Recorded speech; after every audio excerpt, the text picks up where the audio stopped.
Okey, Assalamualaikum warahmatullahi wabarakatuh. Nama saya Muhammad Fitri Ashraf bin Syariman daripada kelas DEM 3A. Nombor kad matrik saya 09 DEM 20F1006. Okey, hari ini saya ingin menerangkan tentang subjek industri elektronik untuk case study yang pertama. Okey. Saya akan menerangkan tentang aplikasi telefon bimbit. Okey, slide seterusnya.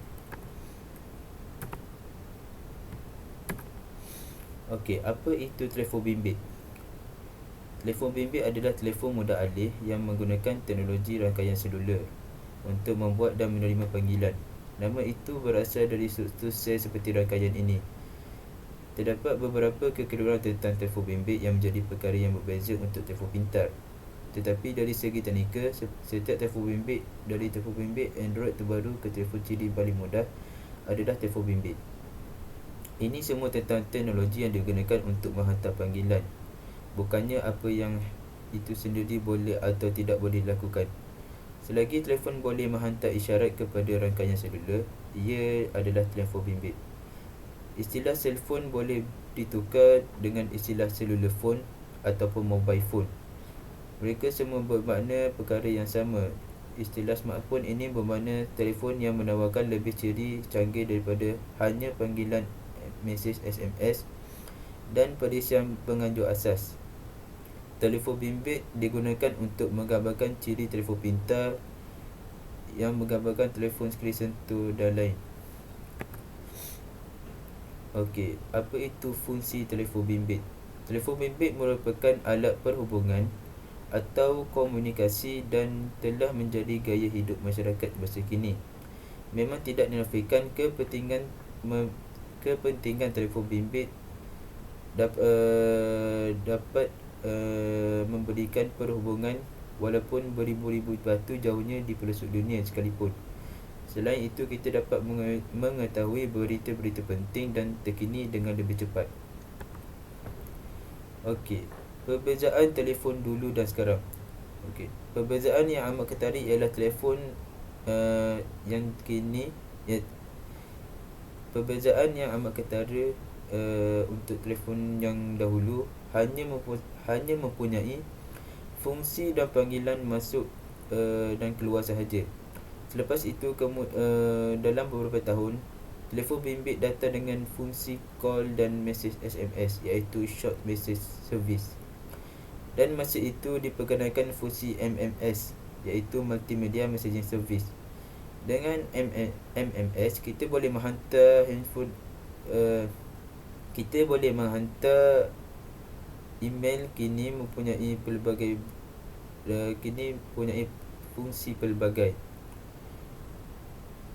Telefon kini mempunyai berbeza dengan telefon kini, ianya mempunyai pelbagai aplikasi, iaitu seperti media sosial, Facebook, Instagram, YouTube, boleh merakam gambar dan lain-lain. Okey. Kebaikan telefon bimbit, ianya mempunyai dua kebaikan, iaitu sentiasa dapat berhubung dengan mudah.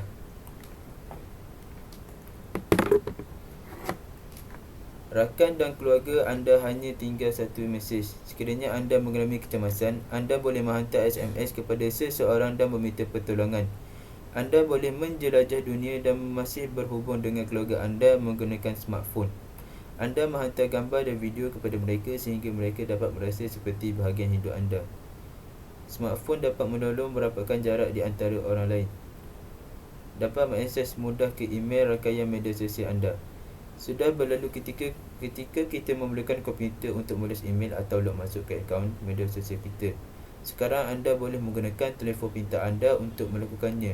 Ini menjadikan perkara menjadi lebih mudah dan hanya beberapa ketukan anda dapat memeriksa email dan rangkaian media sosial anda. Okey, komponen yang digunakan di dalam telefon bimbit iaitu sensor.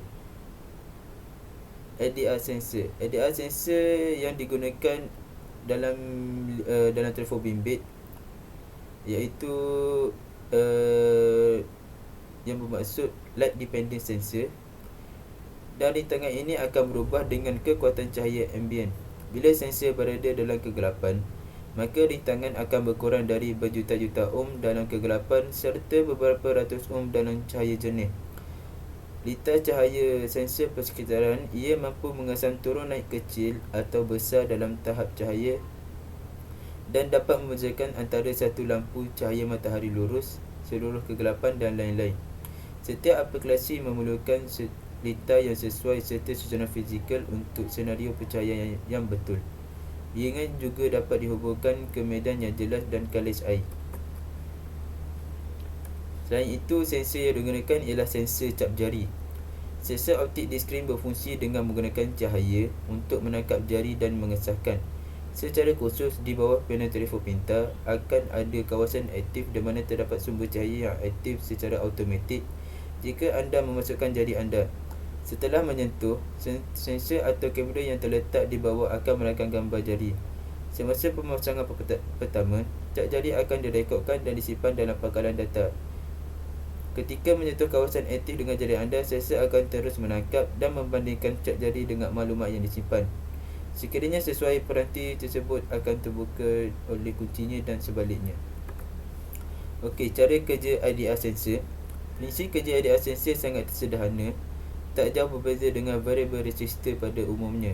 LDR dipasang pada berbagai macam rangkaian elektronika dan dapat memutus dan menyambungkan aliran listrik berdasarkan cahaya. Contohnya, semakin banyak cahaya yang mengenai LDR, maka nilai resistornya akan menurun. Dan sebaliknya, semakin sedikit cahaya yang mengenai LDR, maka nilai hambatannya akan semakin besar. Okey, kesimpulannya, alat yang dirancang telah bekerja dengan baik. Berdasarkan pemerhatian sistem yang dibuat, mampu menaikkan dan menurunkan secara automatis kecerahan skrin pada telefon bimbit berdasarkan cahaya yang diterima oleh sensor. Oleh itu, setiap teknologi yang canggih yang diceritakan mempunyai kegunaannya yang tersendiri. Sebagai contoh, pengguna mestilah menggunakan dengan baik agar ianya mendatangkan manfaat kepada kita dan bukan sebaliknya. Sebagai contoh, iaitu telefon bimbit. Dalam kalangan pelajar, penggunaan telefon pintar yang ada capaian internet dapat membantu proses pembelajaran mereka, khususnya ketika mencari bahan rujukan. Dan sekiranya digunakan untuk keburukan, maka ianya akan mendatangkan kemudaratan kepada pengguna, seperti terpengaruh dalam melakukan perkara yang tidak berfaedah, seperti merempit dan sebagainya. Okey, itu sahaja daripada saya untuk case study yang pertama. Sekian, terima kasih.